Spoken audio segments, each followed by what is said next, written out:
When the puck first hit the ice on a January night in Roseau, the latest chapter of this long-standing rivalry was underway. Its roots date back to the early 1900s, and the intensity through the years may be unmatched in high school hockey. That's all people talked about all day long is Warroad's playing Roseau tonight. You got to get there early to get a good seat. Roseau on one end and Warroad on the other end. We had the bands and the cheerleaders out there, and it was epic. At its heart, it's a rivalry based on geography. They're 20 miles down the road, and when we were growing up, that 20 miles could have just as easily been 200, only we had to play them all the time. So we didn't know them personally, but boy, we sure didn't like them. For both of these communities, the rivalry is a yardstick. If they can compete against each other, they'll compete anywhere. That game is an excellent measuring stick because it's like a playoff atmosphere and really gets your team battle tested. Those are our big rivals. That's the big game of the year, no matter what age you are, if you're a mite or all the way up through high school. You always want to beat Roseau, and you have the bragging rights there. A lot of it has to do with the two talents. They make each other better. Without Warroad, Roseau would be what they are, and without Roseau, Warroad would be where they are. You kind of based your season was on those two games, Warroad, Roseau. Not always on the results, but how you were able to compete against that time. They were the best team and brought your level of play up for sure.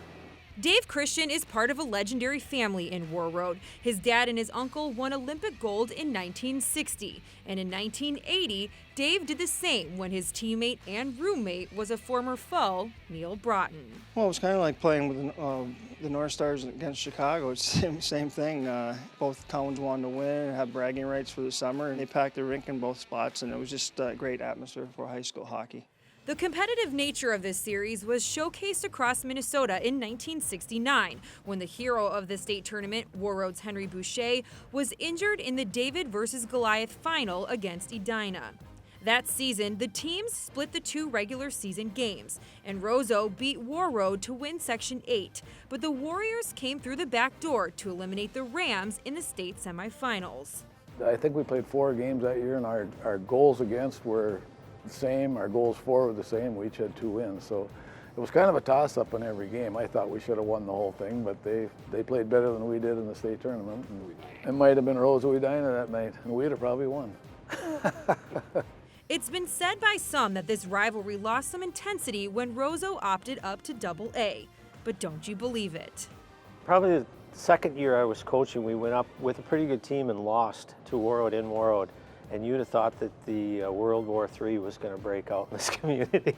So it's a big game, yeah, and that one has a little extra importance. And it always will in a rivalry built on geography, history, and respect.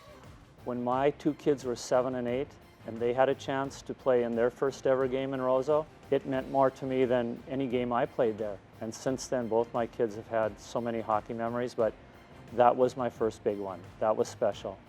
I always hated the guys from Warroad, and at the time I graduated from high school, a year after I graduated, a lot of those guys were my best friends. It's a rivalry based on respect.